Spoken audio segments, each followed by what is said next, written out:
Bonjour à tous, chers auditeurs de Micro-ondes. On se retrouve avec un nouveau format. Alors, au début de l'année, on a fait des recrutements. On n'a pas encore eu l'occasion de solliciter tous nos nouveaux chroniqueurs. Et on a proposé de faire une émission culturelle où on parlera de cinéma, de littérature, de musique et même de voyage. Et pour cela, on a beaucoup de chroniqueurs dans la salle. On est au nombre de 4. Je vais les laisser se présenter.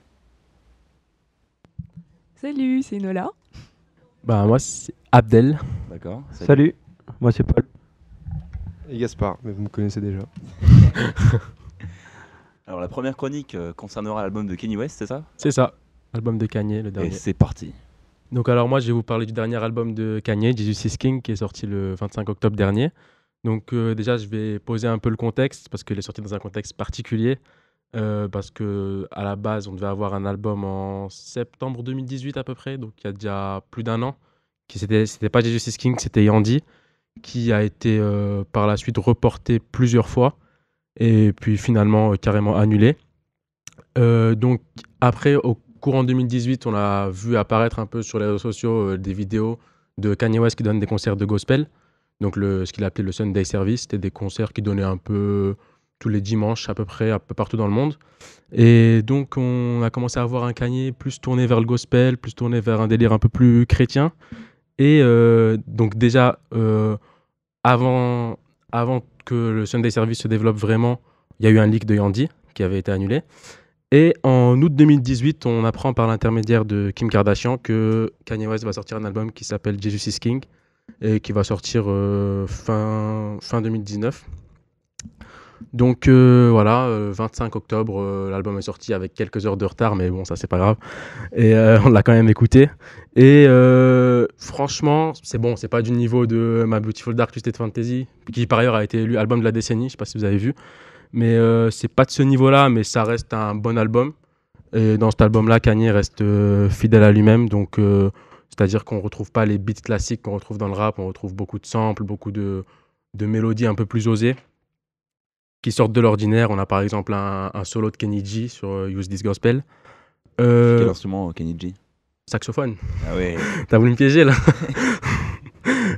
Donc, ouais, mon top 3 des sons de cet album, c'est Close Down Sunday, parce que je kiffe l'instru et la manière dont Kanye West match l'instru, donc comment il s'adapte et tout à l'instru. Use This Gospel, j'aime beaucoup avec le solo de saxophone, et aussi Pusha T, j'aime beaucoup son couplet dessus. Et aussi Everything We Need avec T.I. Dolla $ign, j'aime beaucoup le fait qu'on voit bien que Kanye peut mélanger rap et chant et que ça donne une très belle musique. Donc avec l'album, il y a un film qui est sorti que personnellement j'attendais mais que je suis pas allé voir parce que 20 € pour 35 minutes, ça me tentait pas trop finalement. Et en tout cas, les avis sont pas très bons sur le film pour ceux qui l'ont vu, donc parce qu'on s'attendait beaucoup à voir Kanye West parler vraiment de la jeunesse de cet album. Et en fait, Kanye West n'apparaît pas à l'écran. On a juste des plans des différents Sunday Service qu'il a pu faire. Et donc, moi personnellement, je trouve ça pas très intéressant, même s'il paraît que, esthétiquement parlant, c'est un très beau film, mais ça apporte pas un plus à l'album. Et donc, plus récemment, on a vu une photo sur Twitter de Kanye avec Dr. Dre qui teasait Jesus King Partie 2, peut-être produit par Dr. Dre, mais c'est à prendre avec des pincettes, encore une fois, parce que on sait pas ce qui peut se passer. Voilà. Très bien. Merci pour ce Bah, partage. merci à toi. Et d'ailleurs, là on arrive un peu au terme de l'année, c'est un de tes albums que tu classes favoris ou c'est simplement les 3 sons que tu as retenus? Alors, je le classe favori, mais parce qu'il n'y a pas eu beaucoup d'albums en rap US. C'était pas une grande année. Si c'était 2018, je l'aurais pas du tout classé favori, parce que 2018, c'était une grosse année, mais 2019, ouais, je le classe favori, mais parce qu'il n'y a pas trop de concurrence. D'accord. Très Voilà. bien. Merci Abdel. Merci à toi. On passe ensuite à la chronique de Qui veut. Ouais, c'est parti. Et c'est Nola qui veut. Et Nola. Merci Naël. Alors, je vais vous parler d'un film que j'ai bien aimé. Netflix est une plateforme qui est assez connue pour ses séries, mais pas tant pour ses films. On retrouve pas mal de navets, mais parfois il y a des pépites. Donc, petite dédicace à notre ingé son qui m'a conseillé The Lobster, le film du réalisateur grec Yorgos Lanthimos, paru en 2015. Donc, on y retrouve des grands noms du cinéma comme Colin Farrell, Rachel Weisz ou encore Léa Seydoux. En fait, c'est un film qui traite de la question de l'amour dans un scénario un petit peu absurde et qui obtient pourtant l'Oscar du meilleur scénario original, ainsi qu'une palme d'or, c'est pas mal. Donc David, incarné par Colin Farrell, vit dans une société où le célibat n'est pas accepté.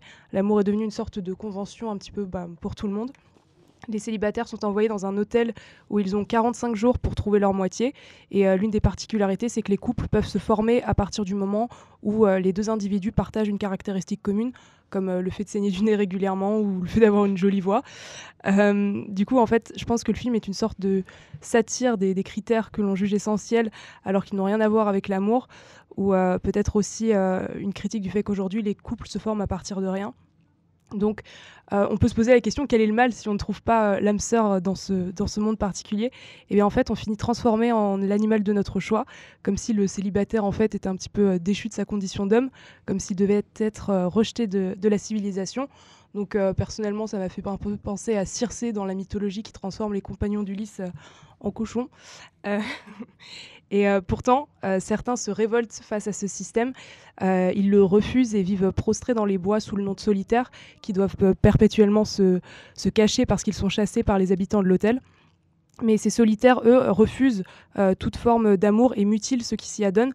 Donc on a l'impression de tomber dans deux extrêmes, mais pas tant que ça finalement, parce que certains solitaires s'entêtent quand même à déceler des points communs qu'ils pourraient avoir avec les autres. Donc en fait, finalement, le réalisateur ne donne pas de clé pour déchiffrer son film, mais je trouve qu'il a bien fait parce que comme ça, il est assez libre d'interprétation. L'ambiance est un peu pesante, avec des mélodies au violon qui accompagnent des plans ternes sans soleil, mais qui permettent, qui permettent de mieux refléter, je pense, la manière dont le conformisme peut nous écraser. Ok. Et donc, on remercie Enola pour cette chronique sur un film qu'elle a bien aimé. Et petite question, Enola, est-ce que tu conseilles d'aller voir ce film aux célibataires qui nous écoutent? Alors, ça peut être une expérience très intéressante pour comprendre que être célibataire n'est pas une tare, qu'on peut très bien vivre heureux en étant célibataire et s'épanouir avec soi-même. Ok, super. Bah, merci beaucoup. Est-ce que tu as réfléchi à l'animal dans lequel tu aurais aimé être incarné ou pas, après avoir vu le film? Oula, alors sans grande originalité, j'aurais peut-être répondu un chat, puisque c'est Ouais. bien, on a une vie Termite. tranquille, on dort. Bon, je suis déçu. Chanola, très bien. Et on passe ensuite à la chronique de Paul. Paul, Paul. à toi de jouer. Bonjour à toi Naël, bonjour aux autres chroniqueurs. Auditeurs, je vous salue. Avant de commencer ma chronique, j'ai une petite devinette. À votre avis, quel bruit fait la fourmi quand elle est énervée? Attention, je vous préviens, fou rire garanti. Personne? Elle gronde, bien entendu. Oui, quand elle n'est pas contente, la fourmi gronde. Et hop, 1-0 pour l'humour. Je vous avais prévenu que vous alliez rire. En cette période de fin d'année, j'ai pas envie de vous parler de fourmis, ni de biodiversité, ni d'insectes, mais plus de littérature. J'ai envie de vous parler du livre La carte et le territoire, roman qui pourrait se retrouver au pied du sapin le 24 décembre. La carte et le territoire est un roman d'une richesse stylistique incroyable. C'est un roman qui est à la fois réaliste et naturaliste. Il nous rappelle un petit peu le roman de Germinal d'Émile Zola, mais c'est aussi un roman d'essai. En bref, c'est une œuvre formidable. L'intrigue est très simple. Le livre retrace la vie de Jeanne Martin, artiste peintre, photographe d'objets manufacturés, menant une vie assez monotone. Il n'a pas d'amis, sort très peu, sauf pour aller au supermarché, car il aime les supermarchés. Il trouve que ce sont des endroits de vie. Sa vie artistique est banale, jusqu'au jour où il décide de prendre en photo des cartes Michelin. Cette série de photos lui apportera des rencontres amicales, amoureuses, comme Olga, femme avec qui il partagera des moments de vie. Il tombe amoureux de cette femme du fait de l'intimité qu'il a avec elle. Il obtiendra la reconnaissance d'un milieu artistique qu'il côtoiera une bonne partie de sa vie sans vraiment le comprendre. Suite à cette série de photographies, Jeanne Martin change de registre et peint des hommes et des femmes dans leur métier. Mais ce roman n'évoque pas uniquement le monde de l'art et la vie d'un artiste déprimé ou normal. C'est un roman qui aborde une multitude de thèmes. L'argent, le succès, le développement des territoires ruraux, la valeur du travail, et bien d'autres thèmes que vous, auditeurs, pourrez découvrir en ouvrant le livre. J'aimerais cependant revenir sur 2 points du roman qui m'ont particulièrement plu. Tout d'abord, l'analyse faite par l'auteur sur la société de consommation et l'industrie touristique en France. Selon lui, la société de consommation est brutale, dictatoriale. Brutale car le bonheur d'un consommateur reste éphémère. À la page 166, l'auteur nous livre ses peines de consommation. Il écrit « Dans ma vie de consommateur, j'aurais connu 3 produits parfaits. Ces produits, je les ai aimés passionnément. Eh bien, cette joie simple, ne m'a pas été laissée. Mes produits favoris, au bout de quelques années, ont disparu des rayonnages. C'est aussi une société dictatoriale, car les produits sont soumis aux tendances économiques. Toujours à cette page, l'auteur décrit le pouvoir des responsables de rayon. Il ne leur est jamais accordé de seconde chance, ils ne peuvent que subir, impuissants, le diktat irresponsable et fasciste des responsables de lignes de produits, qui transforment la vie du consommateur en une quête perpétuelle et épuisante. En pleine période de Black Friday, où l'on a pu voir des manifestations et aussi des gens se jeter sur des téléviseurs, des pots de Nutella, ces quelques lignes interrogent sur le sens de nos achats. Puis, l'auteur voit dans le tourisme une espèce de Disneylandisation des territoires ruraux. Autrement dit, le pays, la France, devient un immense quartier dans lequel les régions et les villes sont des stands où les voyageurs s'arrêtent pour manger, une crêpe en Bretagne, boire du vin à Bordeaux, ne rien faire à Grenoble, voir la Tour Eiffel à Paris. Afin d'éviter cette caricature des territoires et de vraiment les découvrir, je vous conseille, à vous, auditeurs, de prendre la voiture, sans aucun trajet planifié, et partir à l'aventure le temps d'un week-end. On remercie Paul pour cette magnifique chronique littéraire. Et on vous conseille de l'acheter si vous voulez offrir un beau cadeau pour Noël. Et maintenant, on va écouter Gaspard avec sa chronique qui va nous faire voyager. Après une année de droit ratée et passée dans la médiocrité, entre vidéos YouTube et Deliveroo, les mélodies de Gaël Faye me poussent à partir du jour au lendemain autour de l'Europe. Aujourd'hui, je vais vous raconter le premier épisode de cette fabuleuse aventure. Un sac à dos acheté et une famille éplorée plus loin, nous voici à la première étape de mon trip de bobo parisien, voulant prouver au monde, mais surtout à soi-même, qu'il est capable de faire quelque chose d'intéressant de sa vie. Sofiane, étudiant à Sciences Po Lille, m'accueille donc chez lui sans me connaître de près ou de loin. Il est alors en pleine révision pour le rattrapage. Je pourrais dire, moqueur, que c'est un communiste, donc il se doit de partager plus que les autres. Ça serait porter atteinte à l'hospitalité qu'il m'a faite en m'accueillant dans sa petite chambre d'étudiant. C'était la seconde fois que j'allais à Lille. La première étant pour des examens ratés avec brio, et je n'avais pas eu le temps de profiter de la ville. C'est désormais chose faite, même si je n'ai sûrement pas pu tout voir. Petite préoccupation. Je ne sais toujours pas chez qui je vais dormir ce soir à Bruxelles. J'ai multiplié les demandes sur Couchsurfing sans succès. J'ai malheureusement quelques désavantages pour les candidatures. Je n'ai aucune recommandation et je suis un garçon, ce qui peut s'avérer un problème sur l'application. Heureusement, arrivé à Bruxelles, je trouve quelqu'un. Maryse m'accueille chez elle. J'arrive à 17h30, petite boule au ventre. À 18h30, j'avais l'impression de la connaître depuis toujours. Maryse a 28 ans. Elle est étudiante en droit après avoir été kiné et déteste qu'on parle de son âge. Voilà pour le curriculum vitae. Mais c'est surtout une fille drôle et accueillante qui a tout de suite essayé que le courant passe bien. Le soir même, elle m'emmène à une soirée où des inconnus préparent et mangent ensemble des pancakes.